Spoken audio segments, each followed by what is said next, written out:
Thanks, Sean. Now, I have to say I am properly geeking out here at Orbit Research, and I'm with Ventekesh Chari. Hello. Welcome back to the show. Thank you for having me again. We've grown up, we've got cameras, we've got microphones, we've got things that say double tap on them. All kinds of fancy equipment. I'm a tech nerd, so I love this stuff. You love it all? Well, listen, I'm a tech nerd, and I am loving all the stuff you've got. We've got to start with the breaking news. I can't press my button where I normally say breaking news on the show, but if I could, I would do it because you've got a brand new product. Yes, we do. And it is the Orbit player. I'm going to hold it up to the camera so people can see it. But if you're listening, this is very similar to many of those handheld media players you might have heard about before. But one thing I saw in the marketing of this, first off, it's available first in India, correct? That's correct. Now, why did you do that? Because we had a lot of questions about why you chose India first for this product. And actually, some of us thought it may never make it to the rest of the world. To the global market, yes. So there were a number of reasons. So India has been a market for a DAISY player for a long time, and there haven't really been any locally developed or locally manufactured models, with the result that when a player needs service, it's very difficult to find. So we, as you know, a lot of our R&D and our manufacturing is in India, and so we have developed this product in India. It has been developed with lots of feedback from users and the community in India, and so it was planned this way. That, it's a made in India product. There's a lot of push in India for made in India products, as in many countries, of course. So that was the reason why we sort of launched it that way. The specific requirements were slightly different from what a global product would require. Okay. And so we needed more time to develop the features for a global product. Such as what? What were the... such as support for certain online libraries. The content on the device. The content of the device. Okay. So the device connects over the internet to online libraries such as Bookshare. So we first developed the connectivity to Bookshare and Sugame Pustakale, which is the Indian library. And then we are working on other libraries such as NFB Newsline, LLS Bar, etc. And that's allowed you to open it up to the wider market. To the wider market, that's right. That's wonderful, yeah. The thing about it is it's such a cool little device that finally getting hands-on with it here at CSUN. And so it's very similar. It's got your arrow keys, I'm feeling those. Mm-hmm. And it can talk as well, obviously. You can hear it. Nice. Is that a cappella voices on there? That is vocalizer. Vocalizer, sorry, I always get mixed up with the two. Utility submenu, setting submenu. So very similar. In that way, you're able to navigate around. This is, I say similar to other products. Of course, we all know we're talking about It is very similar to other products. Media products, yeah. That's and right. It does a lot of similar functionality. You can get your books on here. Mm-hmm. You can listen to internet radio, podcasts. That's right. The key word, I think, in the marketing that I saw was affordable. That's right. And there's many people asking the question, how much does it cost? So the final price has not yet been set, but it will be in the $300 price range. Okay. Retail. It's $300 US, yeah? US. Is that in the price? You say price range? So it'll be approximately $300. Okay. Give or take a few. Okay. Because look, I think a lot of people want access to these devices. We all have smartphones. That's right. And we love our smartphones. That's right. And I do love mine, but when you're on a flight, as I was for 10 hours to come here, yes, I want something that I can listen to, that I can easily navigate with tactile buttons. This has really nice buttons on it, actually. You've got a nice spaced out T9 keypad. You've got the dot and the 5, of course. It's really nice, actually. A really nice device. You've got various buttons here for menus, I'm guessing. That's right, yeah. So there's a context menu with a dedicated button on the top left. There is a home button, a back button, and a voice recorder button. And then you can take notes, of course, as well. Yes, exactly. Yeah. So it's got a voice memo, voice recorder function. Now, I'm trying to... Is that an SD card slot? That's a full-size SD card slot. Full SD slot, wow. So it's got internal storage, so it's got more than 16 gigs of internal storage, but then it'll also take SD cards. You pretty much have unlimited storage there. So it'll take. Why do you only put 16 gig in there? Because a lot of people say when these things are come out, why don't they have more memory internally rather than having to shift content to an SD card all the time? That's a great question, and the thing is, the more memory does cost more money, and with our focus on affordable products, we wanted to have sufficient memory that would fulfill a lot of requirements, but then perhaps not all. Yeah, it'd be great to have like 2 terabytes on board. Of course, but yeah. then that becomes much more expensive. So But you can, of course, add the storage with the SD card. With the That's SD point. card, So you can exactly. choose how much storage you want. Exactly. And is So there a minimum on that storage on the SD card? the slot? SD card minimum, I believe, is 4 gigabytes. So, Oh wow! yeah. Right. Okay. Yeah. That's 4 gigabytes. 4 yeah. gigabytes. The I was gonna say maximum is terabytes, 2 so that'd be- terabytes. Yeah. Yeah. Wow. Okay, so that's cool. And it's available from when? It'll start shipping in July. July. Okay. Wonderful. And worldwide? I'm sorry. Beyond India, now US, Canada, UK. Is that the plan? That's the plan. The plan is to sort of do a global launch. We may not have it for all geographies in the July timeframe, but most of the major ones we plan to have. Okay. Let's talk about some of the other products. I'm going to give you that back. Sure. I'm tempted to walk away with it, but I'm not allowed. So let's talk about some of the other products you've got here, because of course you are known for, and you were always known for the first, as I still do have, the original Orbit Reader 20. Orbit Reader 20, that's which right. was a wonderful little device. And you now have the Orbit Reader, oh there we are, it's the Orbit Reader 20, and of course you've got the Orbit Reader 20 Plus now. We have the 20 Plus, which is cool. which looks exactly the same, but adds some apps. So it's got a calculator, a calendar, an onboard Braille translator, which is a pretty big deal. That's pretty And a popular, clock and an alarm.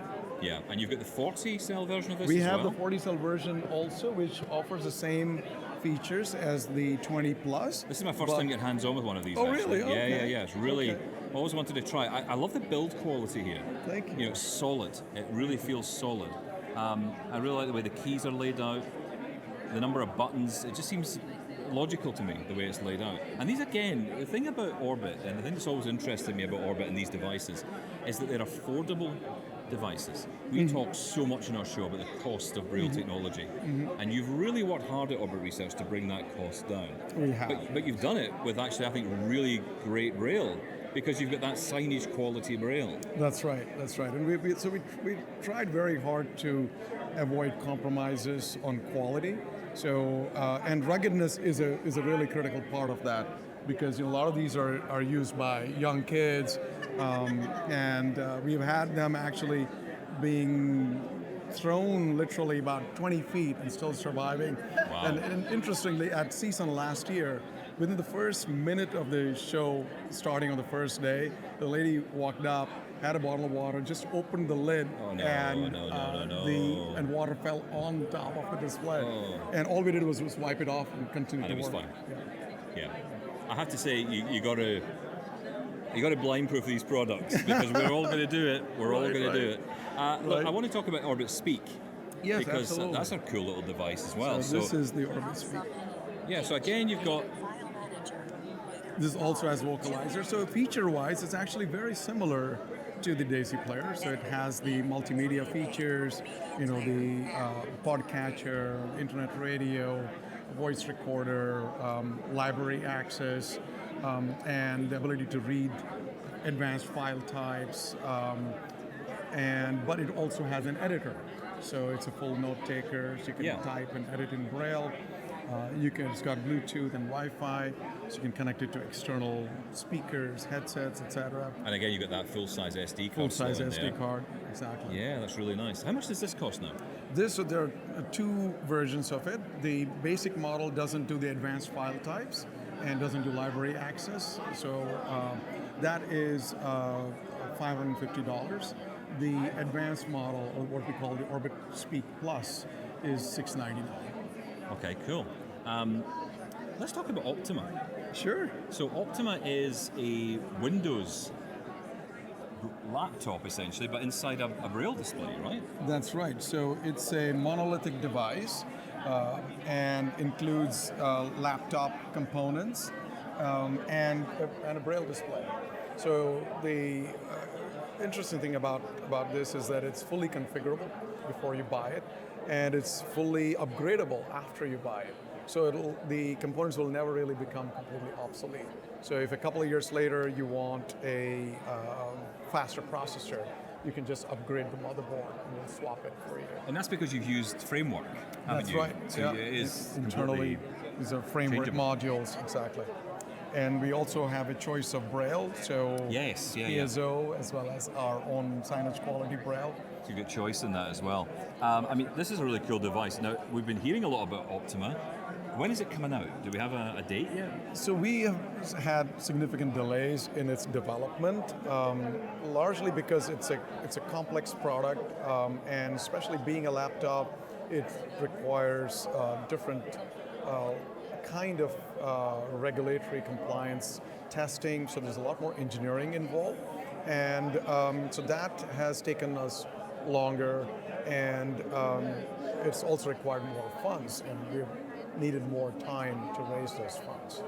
So in terms of a tentative date, we are hopeful that by around this time next year or shortly thereafter, we'll have it ready to ship. Honestly, I think it's going to be so popular because I've often wished I could just rip off the screen on my laptop Right, and right. Combine it with a Braille display. Braille And display. here it is. This is exactly what it is. And what I like is, despite the fact this has essentially a PC built in, it's a laptop, without the screen, you've got the 40-cell Braille display, and it's actually quite light.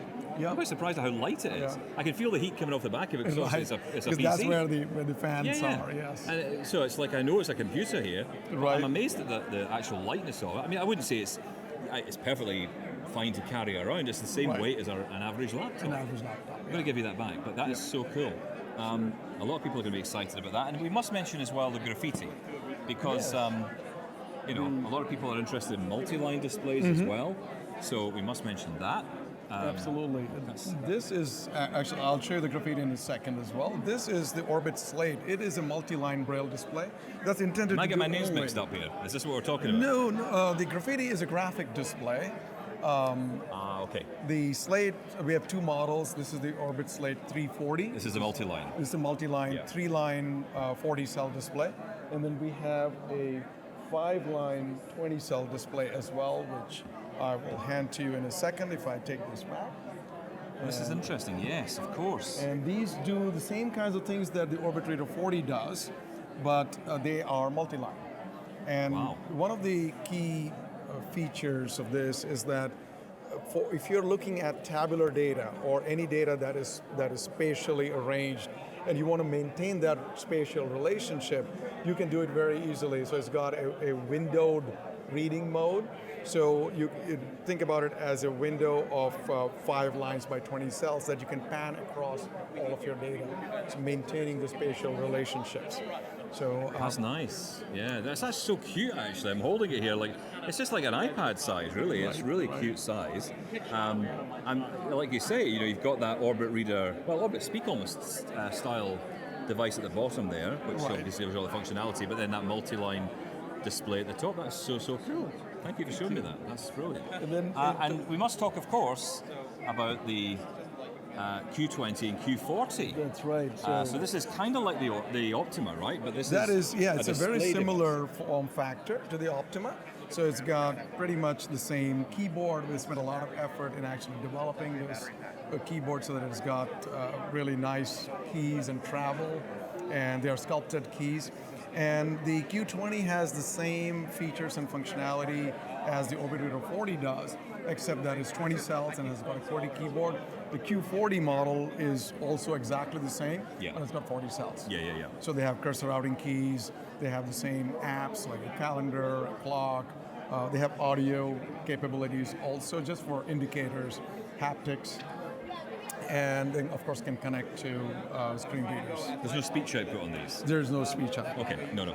Right, so I want to do a little test here.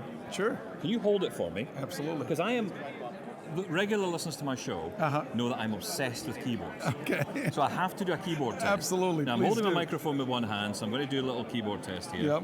I want to see what this feels like. Those keys are nice. So it's not a mechanical keyboard, it's that kind of traditional membrane keyboard. But it's got good... It's actually very much like a Magic Keyboard on a Mac. It's really nice. A little That's bit more what key we've travel, tried but to emulate. that's it. That's really nice. I like that a lot.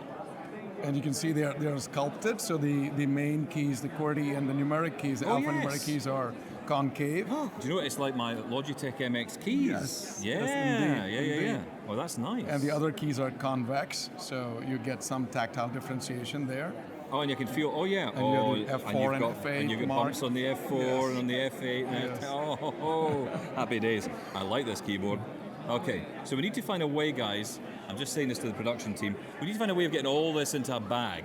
Okay, because we're taking it all home. I've got a suitcase here. Excellent, we've got suitcases. But no, listen, this is all wonderful. I notice he takes it right off me just at that moment. Listen, Ventekesh, it's been wonderful talking to you. It has been a pleasure. Thanks Thank you for so much having for me coming again. on. Tell us where people can find out more about buying all of this in the US and Canada and elsewhere. Sure. The best place to go to is actually our website, orbitresearch.com. Or you can email us at information@orbitresearch.com or sales@orbitresearch.com, and then we'll direct you to the local distributor wherever you are. Amazing. Best of luck with the Orbit player, and we'll talk soon. Thank you.